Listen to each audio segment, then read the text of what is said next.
Ayun guys, punta tayo sa Cubao. Ayun ang aking mother. So kakagising lang niya. Anong oras pa lang? Maga pa lang. Kasi napaaga yung tatay ko ng pag-uwi. Kaya na-rush kami ngayon. So si Jemon driver namin for today. Kasi nag-work pa din ako. Dala ko lang yung laptop ko. Ayun guys, yun yung car natin. Dito natin sa baba. So, nagpaganda pa yan, no? Kasi uwi na yung mister niya, oh. O, ikaw na sa harap, mag-maps ka na lang, ha?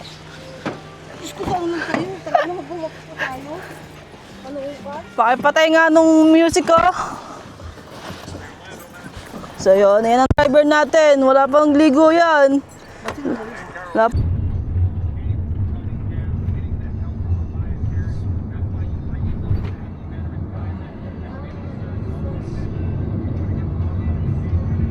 Yun, oh. Welcome back, oh. Doon ata. Opo. Kay Papa, di ba, Julie? Akin pa. Sa kanya na lang. May drinks na ba yan, ma'am? Hindi, ano na ako eh. Malaki picture. Okay. Tsaka iced tea po na picture. Ito kay Papa, may kapay sila picture ko, ma. Opo. Tapos ito bang pwedeng palitan to? Ay, hindi. Ito isa na lang po, ma'am. At least na po yan yung sa breakfast na naman. Ano yung breakfast mo, ma? Ito. Sa 15 minutes din tayo dyan, ma. 15 minutes to. Ay, pass. Ito rin? Barbecue ribs po meron na po tayo dyan, ma. Ito. Ano? Ito, ma'am, isa yung barbecue ribs. Barbecue ribs po. Barbecue ribs po isa. Ano sa'yo? Ayun po kami. Opo. Tapos isa Ano lang. po yung drinks po natin, ma'am, sa breakfast? Gagawin ba ako sa kanya? Yung bakit sa edad ni Papa mo? Kahapon yun eh. Ay, eh. Kahapon ba Hindi yun? man nauso Sabi ko bata bakit sa edad magpakasal. mo, anak niya na si ate. Ngayon, ano kayo, wala ka pa rin anak. Gusto mo na ba? Buti kasi Nina, may apo na, kami wala pa. Tatlo na yung apo. Kami wala, hindi apo. Wala kami apo. Ayaw ko nung isa namin eh. Darating din ang panahon. Dito nila kami umaasa. Dito na lang. Kaya kung kailangan maraming anak ko nito, hindi ka ng isa eh. Gago, aso. Sabi niya, ano yung mga aso? Gago. Wala ko ng pito. Yung bang Wala doon. Yung malala dito. nasa na kailangan? Kaya eh.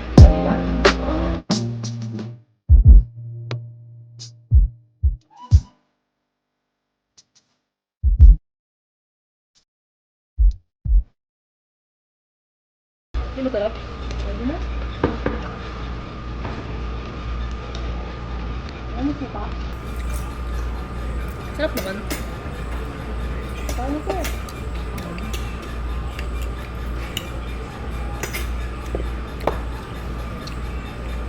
Ako, binabili na ako. Lakihan ko pa naman. Wait na lang. Umuwi na ang asawa niya. Welcome back. Ang itim mo. Nakasabi? Ano yung susi mo? Ay, pera mo? Wallet mo? Ang itim mo, putik. Ano masasabi mo at umuwi na asawa mo? Ay, nako, sa wakas, makakatulog na din. Binili niya pa yun ng mga bagong damit, oh. Hindi ka nang pasalamat eh. Salamat, thank you. Oo, parang masama. Yun nga guys, nakauwi na tayo. But the problem is, kailangan ko check yung PC ko dahil hindi siya nag-open. I don't know why. Bali, tinry lang to nung pinsan ko. And unfortunately, nung tinesting nila is hindi nagbukas. So, wala akong time nung nakaraan dahil nag-vaccine nga tayo ng almost 3 days. So, yeah. Check natin kung ba't ba ako may mga nag-loosen up pa. And hopefully nawala para maayos agad natin. Ay, nakakapagod.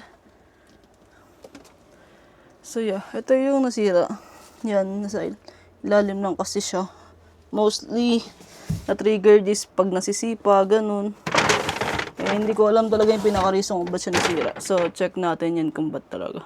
Sana, gumana. Kasi, hindi na kasi siya gano'n nagagamit dahil yung dalawang MacBook na yung gamit natin. Pero, yeah, ayusin natin to kasi sayang naman to. High-end yan. mataas yung specs niyan. So, para hindi tuloy ang masira, sikasuhin na natin. Para pag hindi talaga siya magbubukas, ng paggawa ng troubleshooting, or mga basic troubleshooting is, ang gagawin natin is papagawa talaga natin. Kakatapos lang natin sunduin si Papa. Tapos sinatid namin yung kapatid niya sa Pampanga. So, pagod talaga kasi wala pa tayong pahinga. Galing tayong duty.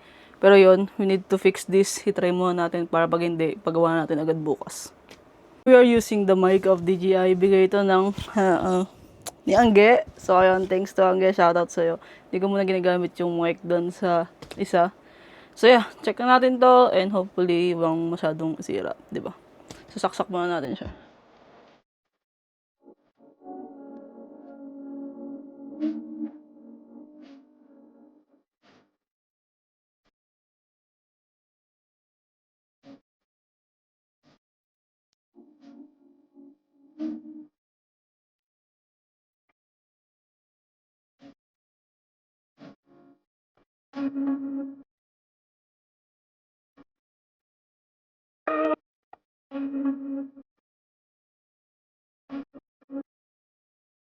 Ayun, ibigay na lang natin yan sa mga experts. Kasi, yes, ID tayo, pero hindi kasi talaga ako more on computer parts or hindi ko talaga pinag-aralan talaga siya or sinagang pag-aralan. So, ang dami na palang bitak na ito. Grabe, ang lalaki pa.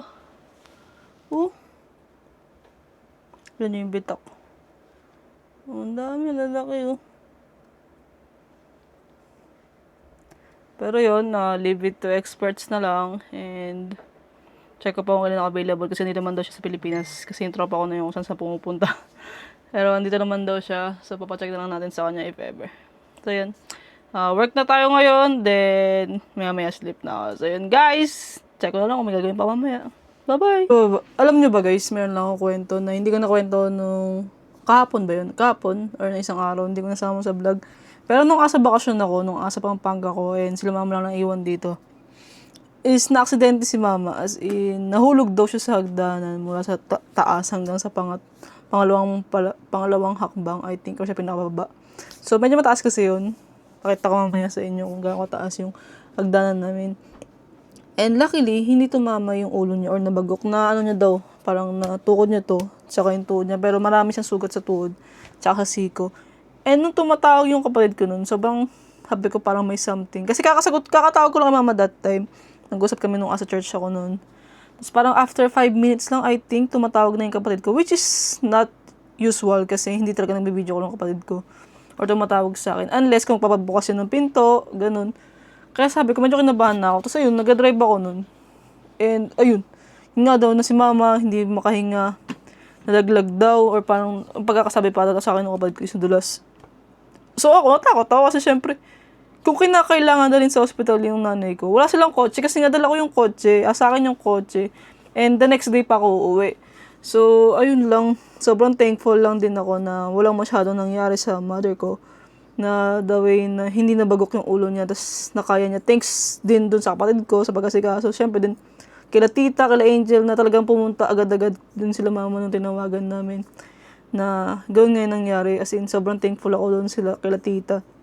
Ay, nasa kaso nila si mama, pinagluto pa nga nila, tinuloy nila yung pagluluto. Kaya sobrang thankful ako. And thanks to God din kasi walang mas worse na nangyari sa kanya, lalo na wala pa siyang kasama kasi nga diba yung tatay ko as sa summer, tas ako as sa bakasyon. Silang dalawa lang talaga, kaya sobrang kinabahan ako that time. Pero ayun, thanks to God din talaga na walang masyadong nangyari. Kaya sabi ko sa kanya, tumingin ka sa dadaanan mo, di na siya bata. Siyempre, marupok na yung mga buto nila, diba? Pero ayun, yun na yun, na-share ko lang yun. Hindi ko pala siya na-share nung nakaraan. Namutla daw talaga siya. Ganun kasi si mama pag nasasaktan ng sobra, as in, parang hindi yan makahinga, tapos sobra siyang mag-iiba yung itsura or magiging pale yung color ng skin niya. Kaya, ayun, ingat kayo palagi guys, lalo sa mga matatanda, na laging tumingin sa dadaanan or ingatan nyo yung sarili nyo kasi mahirap na lalo na pag yung matatanda yung mga nasaktan or ano. Kasi mas prone na sila mabalian or mas marupok na yung mga buto nila. Nga guys, naka-duty lang tayo and siguro duty ako hanggang 2 PM. Tapos gising tayo ng mas maaga. And yes, gamit na natin yung regalo din isa ni Angge. Ayun, thanks to Angge. Ang ganda. Dalawa kasi yung ginamit ko, or dalawa yung ginagamit kong MacBook. Ito. So, makikita nyo ba? Yan. Yan. Tapos may sarili siyang mouse. Tapos yung isa ko din, ayun. Ito. May sarili din siyang mouse and keyboard. Halos parang klase ng brand. Ito, meron lang siyang yung pang number pad. And ito, wala. Pero, tinarget ko lang to para talaga dito sa isa. Kasi para hindi na magamit yung, ito ko, yung keypads. Kasi, nasira na to. Actually, kakagawa lang nito sa service center ng Apple. Luckily is, meron pa tayong warranty, kaya hindi ako siningil lang kahit magkano. Pero kung wala na tong warranty, I think aabot ng 10K plus yung parts na ito. Kasi ang nasira pala is yung keyboard tsaka yung touchpad. I don't know why, kung ba't siya nasira, kasi bigla na siyang hindi gumana. Pero, yun nga, luckily is nagawa siya ng like 1 to 2 days lang is yun na, nabigay na sa akin pabalik. And ayun nga, ang target natin is by tomorrow or basta this week is mapagawa na nga yung PC natin dun kay Justin sa tropa ko. And yeah, marami na tayong ibang magagawa. Wala, sira eh. And hoping na may nag-loosen up lang kaysa yung gagastos tayo ng parts na bibili. Kasi, ang sakit sa bulsa noon. Diba? Pero yun, work na tayo. I think ito na mag-end yung video ko kasi ang gagawin ko na naman na is matutulog na lang talaga. So yun guys, see you on the next vlog and ingat kayo palagi. Bye-bye!